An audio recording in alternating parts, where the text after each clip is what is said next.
Hi guys, this is Pestily and welcome to another Escape from Tarkov video. In this video I'm going to talk about the recoil skill, recoil in the game, issues with it, solutions to the issues, how it's leveled, everything to do with recoil, and there's some pretty alarming things that you're going to see in this video. So guys, without further ado, let's crack straight into it. So the reason why I actually decided to make this video is I was talking to a lot of people in my community about the recoil skill, and I started doing some research, and there is a really in-depth Reddit post that was published about, I think about 5 months ago now. Then after that, Joshua Guz made a video of the Reddit post using extreme detail, and it is definitely worth a watch. So get down to the Reddit post to check out if you want to read it. Otherwise, check out Joshua Guz's video to know how the recoil mechanics work in Escape from Tarkov. Now, I'm going to go like the TLDR for that, which is a too long didn't read. And I'm going to tell you now that Escape from Tarkov, in my opinion, has one of the best recoil systems for realism out of most of the games out there. And so I want to just say, I don't really want recoil to change as a mechanic in Escape from Tarkov. I actually really do agree that whilst not perfect, it is definitely really good. Now, the reasons behind that is most people in real life could go pick up a rifle and shoot it pretty accurately. They could shoot a pistol pretty accurately, and if you got an assault rifle or an LSW or a machine gun, for the people that don't know it, you could put it down on the ground, go prone, and be able to shoot a gun pretty accurately in real life, even at full auto, within reason, alright? And I'm going to leave that within reason there. Now, I know in other games, there is some sort of recoil control system where you have to manually pull your mouse down to handle the recoil, and Escape from Tarkov doesn't do that. And after watching these other videos and putting the research into it myself, I actually agree that you shouldn't have to do that in any game if there's other proper recoil mechanics in place. Now, Escape from Tarkov does have an automatic recoil control system, so you don't even need to do anything once you hold down full auto, because the game will do pretty much all the work for you, which is not too bad. And whilst it can be really good, there is issues with it, and I'm going to highlight those issues in this video. Before we go any further, I'm going to quickly touch on how these skills are leveled. There's two main skills that will affect your recoil within Escape from Tarkov. The first one being recoil control. Now, this one is very simple to level. It just requires you to shoot a heap of bullets. Now, the best video out there that explains the leveling of the recoil control skill is made by Chipper, and all kudos out to him. If you want to go check out that video, he's gone into a lot of detail, and I skimmed a lot of other people's videos, and I'm pretty sure they either watched his video to make their own, or they found his information somewhere else, because it's pretty much a copy paster of what he's made, and he did a lot of detail in spreadsheets talking about how each of the weapons are leveled. So I highly suggest checking out his video. I'll put here a link to his video and his spreadsheet down below. The short is, it takes around 70,000 rounds to get to max level recoil control, which is level 51. Now, at max level recoil control, you have a 30% reduction in recoil. So that's the first skill. Now, the second skill that affects it is the individual skill for each of the weapon classes. The main one I focus in this video is Assault Rifle, because I leveled this up naturally. Both recoil control and Assault Rifles are leveled up normally whilst getting to level 70. And the Assault Rifle skill gives you a 20% reduction in recoil. So a total of 50% reduction in recoil. So that's a massive amount. Now, the normal way to level recoil control is actually just shooting bullets, and it will level up over time. There are faster and cheaper methods that you can do, but that is the basis of it. Assault Rifles is leveled up slightly differently, or the weapon-specific skills. The first one is actually hitting targets. Hitting targets will actually level it up quite quickly. However, you can't just shoot a target over and over again. The second method is chambering a bullet. Now, I've gone through a few methods of trying to make sure I know exactly how it works. To my understanding, it is chambering a bullet. So a good example is with the Mosin. You press R, you put another bullet into the chamber, you'll level up your sniper skill. And I've said it in the past, when you're leveling up snipers for your sniper skills, you should spam R when you're running around the Mosin. Yeah, you do waste some ammo, but you level it up really quickly. Now, the SKS is classed as an assault rifle, and you can just spam R on an SKS and keep chambering a bullet, and it takes around 8 rounds to level up 1 skill point. Now, you can work out how quickly you can level that up. It doesn't take long at all, because you can literally just walk around spamming R, and PS ammo is not very expensive for an SKS, so it can be done really quickly. So combined, if you cheese both of these, it wouldn't take long at all, And I'm going to say in my solutions how I think this needs to change, because there needs to be a big change, particularly with the assault rifle one. The recoil control, not so much. Now, I am trying to talk as quickly as possible, and I apologize if you don't hear me as clearly, but I am trying to get through a lot of information because I don't want to blow this video out into like a half-an-hour video. So the way I tested all these recoil patterns is I had 3 different characters. My level 70 character, who has max level recoil control and max level assault rifles, being 51 of each. And then I had a second character, which I spent about 4 or 5 hours on stream, leveling up his recoil control only and not touching his assault rifles at all. So therefore he has level 51 recoil control. And the last character I have is a fresh account that I've got. I've got 4 accounts in total, so I used 3 for this experiment. And he has level 0 on all his skills. Well, in particular, recoil control and assault rifles. And you'll see that I have 3 different side pictures that you'll see, and recoil patterns that you'll see me shooting full auto for each of these. And I'm going to go into that now, so you can actually see over all the assault rifles in the 545 class, the SA58 I did as well. I did the MDR, HK, M4, and you'll see how the spray patterns are affected for each one. And you'll see how extreme it is for each leveling of these skills. And in particular, it turns some of the guns into laser beams, and we're talking 7.62 caliber rifles or 308s shooting very accurately at full auto for large bursts, which is pretty full on. Now, for each of these tests, I also had 2 different weapons. One was a completely stock variant of the rifle that was used with a PKO6 sight, and the other one was, if not the best in slot, very close to the best in slot recoil modded weapon for that class. So if it was a HK, it was the best HK for recoil reduction I could get, plus a stock standard one. And then you'll see the spray patterns one after each other. The first will be the stock one, then it will be the modded out one. So guys, let's crack into that. Hand off. Alright. Pimped HK. Carry the box. Next one. So this is mouse off. Hand off.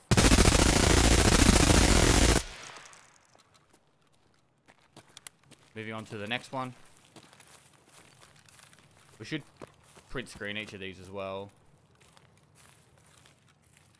It's going to be a little bit of time, guys.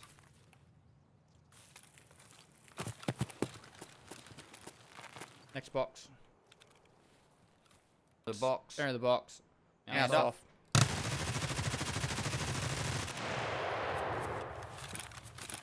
Tipped out M4. Center of the box. Now, center of the box. Hand up.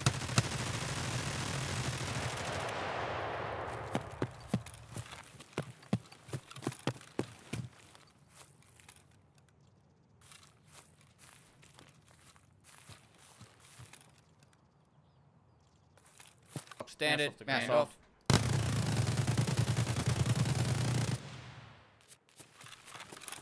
One. Center of the box. Center of the box. Mouse off.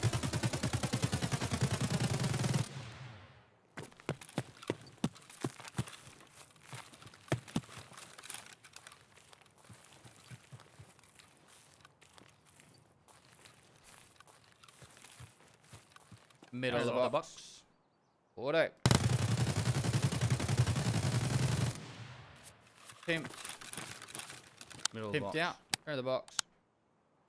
Auto. That's pretty good though. For a stock standard AK-74M is actually pretty good. That's me. For them. Alright. And here. Cool. And then the last gun. Very straight. Okay. Screenshot. The box. Go to the box. Middle issue of the box.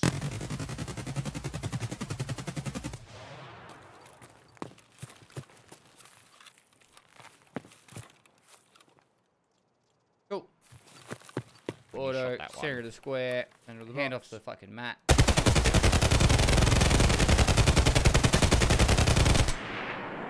Alright. Fully pimped out. Epic fucking SA58.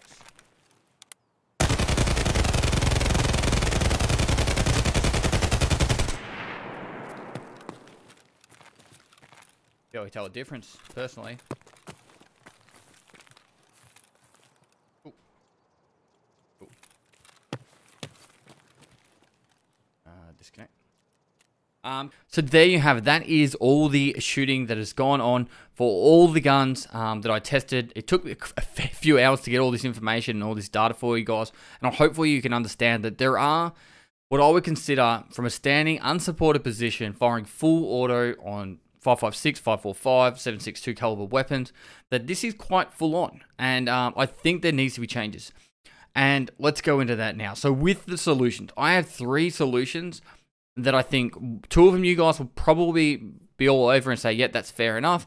And the last one will be quite controversial, and it's going to affect something that's what I would call the full auto meta.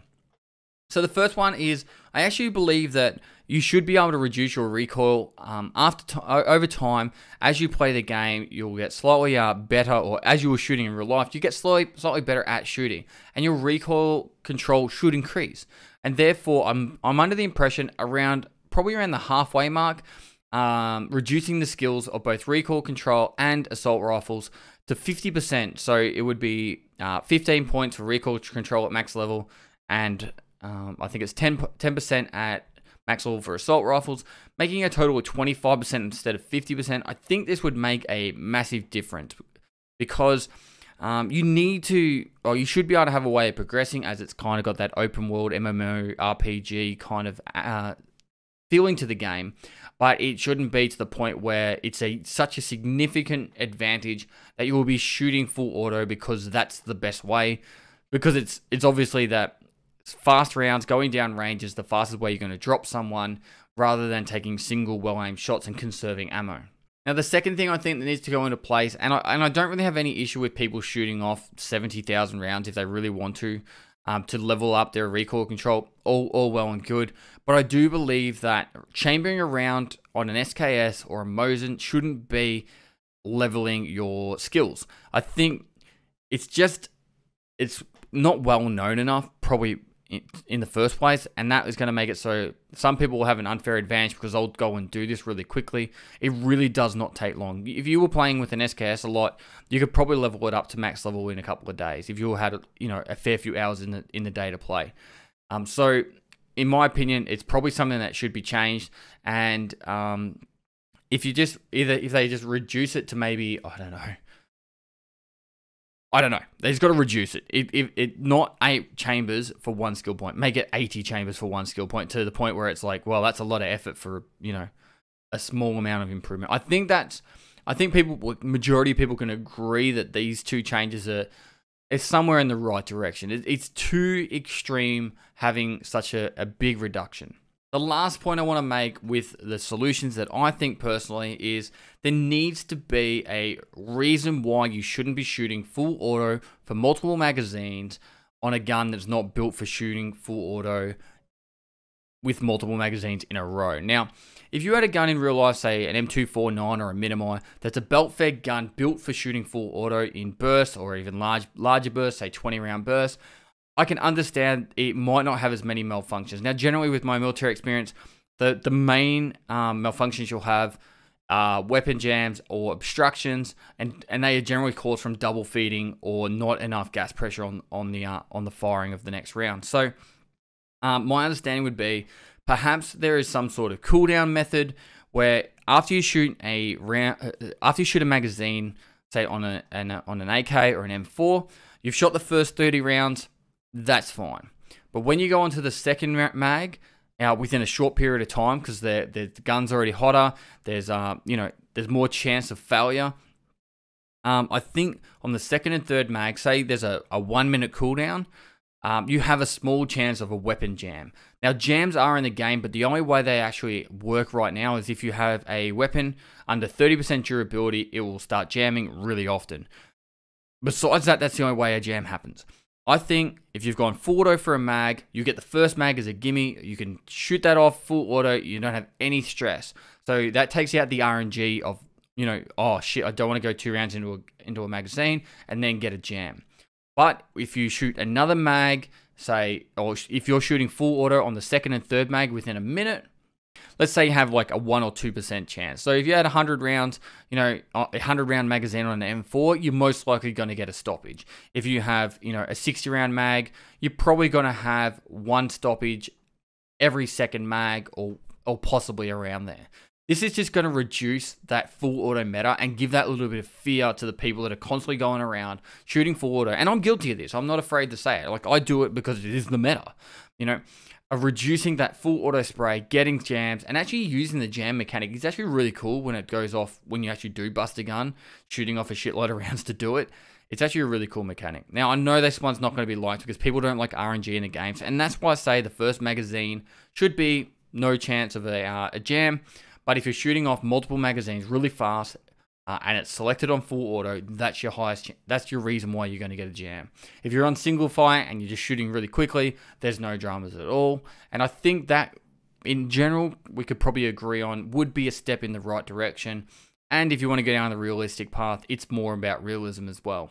So really, I made this video, I just want to bring awareness to some of the issues that I've noticed, and a lot of people talking about how all the guns that I seem to shoot are laser beams, and I agree, they are. It's nothing that I've done deliberately, it's just me playing the game normally. I didn't cheese level any of these on my main account, I just played the game normally and they leveled up. By the time I was like level 50, that was max level recoil control. By the time I was level 70, I had assault rifles at max level. So, there it is. But guys, I really want to hear your opinions, what you guys think should change, if it shouldn't change. If you think just leave it as it is, the game's not broke, Pestily, you're a streamer, stop trying to ruin our game, it's perfect how it is. I want to hear your opinions. And I do make these a little bit more controversial videos from time to time because I want to see what you guys think. And I like inciting discussion within the Tarkov community. So guys, to finish up, thanks for watching another video.